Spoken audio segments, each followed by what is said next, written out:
അതിന് വിട്ടുപോയത് നമുക്ക് അറിയില്ലായിരുന്നു. അപ്പൊ ആ നെയ്യത്തിന് നമ്മൾ ഏറ്റെടുത്തിട്ട് എന്നെ പോലെയുള്ള റാക്കിച്ചിമാരോട് വരെ ഞാൻ പറഞ്ഞ പെണ്ണായൊരു വിവിത്താത്തുണ്ട്, അവരോട് വരെ പറഞ്ഞെന്താരും, നിങ്ങളൊക്കെ നമ്മളെ ഉള്ളിൽ റാക്കിമാരായത് നമുക്കൊരു സമാധാനമാണ്.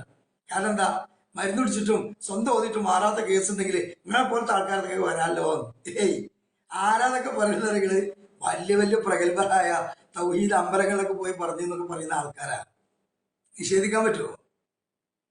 അവരെ വീടിന് സിഹറുണ്ട് എന്ന് പറഞ്ഞിട്ട് ഉത്തരത്താണ് ആ വീട്ടില് ഈ റുക്കിയ നടന്ന പെണ്ണിനെ കൊണ്ടുവന്ന റുക്കിയ നടത്തിയിട്ടുണ്ട്. സിഹറുണ്ട് ഈ വീടിന് പറഞ്ഞിട്ട് വിറ്റു പോണില്ല.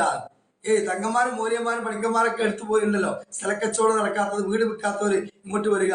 അങ്ങനെ നമ്മളടുത്ത് ഷെറിയ റുക്കിയ എന്ന് പറഞ്ഞ് വന്നിട്ട് ആ വീടിനടിയിൽ സിഹറുണ്ട് എന്ന് കണ്ണടച്ചിരുന്നിട്ട് ഈ റുക്കിയ നടത്തുന്ന പെണ്ണ് ഇവരെ വിശുദ്ധ വിഭാഗം കൊണ്ടുവന്ന റാക്കിയായ പെണ്ണ്. നിങ്ങൾക്ക് ഓരോന്നും പറ്റണില്ല.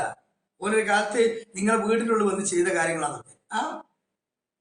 ഞാൻ പറഞ്ഞില്ല, പുത്തനത്താണിലെ വലിയ പ്രഗത്ഭരായ പ്രാപകാശകന്മാർ തൗഹീദിന്റെ ആൾക്കാർ ഓരോ വീട്ടിനുള്ളില് 2-3 ദിവസം ചെയ്തിട്ടുണ്ട്. അവിടുന്ന് ഉണ്ടാകുന്നൊന്നും എന്നെ കൊണ്ട് പറയിപ്പിക്കണ്ട, ഒക്കെ ഞാൻ വിളിച്ച് പറയണ്ട, വെറുതെ എന്റെ കൊണ്ട് നിങ്ങൾ പറയിപ്പിക്കാൻ നിൽക്കണ്ട.